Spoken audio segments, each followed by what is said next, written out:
Sunan Kalijaga lahir pada tahun 1450 dengan nama Raden Said. Beliau adalah putra Adipati Tuban pada awal abad ke-16 yang bernama Tumenggung Wilatikta atau Raden Sahur. Ibundanya bernama Dewi Retno Dumilah. Raden Said sejak kecil sudah diperkenalkan agama Islam oleh guru agama Kadipaten Tuban. Beliau gemar mengaji dan membaca ayat suci Al-Quran. Sejak kecil beliau sudah menyukai gamelan. Seperti yang sudah tertulis dalam sejarah, bahwa cara penyampaian agama Islam Sunan Kalijaga salah satunya menggunakan pendekatan melalui seni dan budaya. Jiwa muda Raden Said seakan meledak-ledak melihat ketidakadilan yang terjadi di Kabupaten Tuban. Putra Adipati Tuban ini prihatin dan marah tatkala melihat para oknum petugas pajak Kadipaten Tuban yang sewenang-wenang saat menarik pajak. Urusan pajak ini memang sudah menjadi perintah Raden Sahur. Begitu Tumenggung Wilatikta sering dipanggil. Rakyat yang pada waktu itu sudah sangat menderita dikarenakan adanya musim kemarau panjang menjadi semakin sengsara. Mereka harus membayar pajak yang kadangkala tidak sesuai dengan ketentuan yang ada, bahkan jauh dari kemampuan mereka. Seringkali jatah mereka untuk persediaan menghadapi musim panen berikutnya sudah disita para penarik pajak. Raden Said tidak bisa berbuat banyak dengan apa yang dilihatnya itu. Walau Raden Said putra seorang bangsawan, dia lebih menyukai kehidupan bebas yang tidak terikat oleh adat istiadat kebangsawanan. Beliau gemar bergaul dengan rakyat jelata atau dengan segala lapisan masyarakat, dari yang paling bawah hingga yang paling atas, sehingga beliau akhirnya banyak mengetahui seluk-beluk kehidupan rakyat Tuban. Niat untuk mengurangi penderitaan rakyat sudah disampaikan kepada ayahnya, tapi agaknya sang ayah tak bisa berbuat banyak. Beliau cukup memahami posisi ayahnya sebagai adipati bawahan Majapahit, tapi niat itu tak pernah padam. Di saat penjaga gudang Kadipaten tertidur lelap, Raden Said mengambil sebagian hasil bumi yang ditarik dari rakyat untuk disetorkan ke Majapahit. Bahan makanan itu dibagi-bagikan kepada rakyat yang sangat membutuhkannya. Tentu saja rakyat yang tidak tahu apa-apa itu menjadi kaget, bercampur girang menerima rezeki yang tak diduga-duga, walau mereka tak pernah tahu siapa gerangan yang memberikan rezeki itu. Suatu ketika perbuatan Raden Said mencuri di gudang ketahuan. Ketika ia hendak keluar dari gudang sambil membawa bahan-bahan makanan, 3 orang prajurit Kadipaten menangkapnya beserta barang bukti yang dibawanya. Raden Said dibawa ke hadapan ayahnya. Sungguh memalukan sekali perbuatan itu, Hardik Adipati Wilatikta. Kurang apakah aku ini? Benarkah aku tak menjamin kehidupanmu di istana Kadipaten ini? Apakah aku pernah melarangmu untuk makan sekenyang-kenyangnya di istana ini? Atau aku tidak pernah memberikanmu pakaian? Mengapa kau lakukan perbuatan tercela itu? Raden Said diam 1000 bahasa.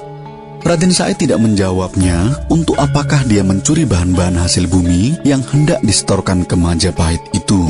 Tapi untuk itu Raden Said harus mendapatkan hukuman. Karena kejahatan mencuri baru pertama kali dilakukan, maka beliau hanya mendapatkan hukuman cambuk 200 kali pada tangannya. Kemudian disekap selama beberapa hari dan tidak boleh keluar rumah. Sesudah keluar dari hukuman, dia benar-benar keluar dari lingkungan istana. Tak pernah pulang sehingga membuat ibu dan adiknya cemas. Apa yang dilakukan Raden Said selanjutnya? Beliau mengenakan topeng khusus, berpakaian serba hitam, dan kemudian merampok harta orang-orang kaya di Kabupaten Tuban, terutama orang-orang yang pelit dan para pejabat kadipaten yang curang. Harta hasil rampokan itu pun diberikannya kepada fakir miskin dan orang-orang yang menderita lainnya. Tapi ketika perbuatannya itu mencapai titik jenuh, ada saja orang yang bermaksud mencelakakannya. Ada seorang pemimpin perampok sejati yang mengetahui aksi Raden Said menjarah harta para pejabat kaya. Kemudian pemimpin perampok itu mengenakan pakaian serupa dengan pakaian yang Raden Said pakai. Bahkan juga mengenakan topeng seperti topeng Raden Said juga. Hingga suatu ketika Raden Said dituduh memperkosa seorang perempuan karena ulah pimpinan perampok yang menyamar sebagai Raden Said. Beliau kemudian dibawa ke kepala desa oleh penduduk yang menangkap Raden Said. Kepala desa yang merasa penasaran mencoba membuka topeng wajah Raden Said. Begitu mengetahui siapa orang di balik topeng itu, sang kepala desa jadi terbungkam. Sama sekali tidak menyangka bahwa perampok itu adalah putra junjungannya sendiri, yaitu Raden Said. Gegerlah masyarakat pada saat itu. Raden Said dianggap merampok dan memperkosa. Perempuan yang diperkosa adalah bukti kuat dan saksi hidup atas kejadian itu. Berita tentang Raden Said dianggap sebagai pemerkosa dan pembunuh sampai ke telinga Adipati Wilatikta. Tentu saja sang Adipati menjadi murka. Sang Adipati yang selama ini selalu merasa sayang dan selalu membela anaknya, kali ini juga naik pitam. Raden Said diusir dari wilayah Kadipaten Tuban.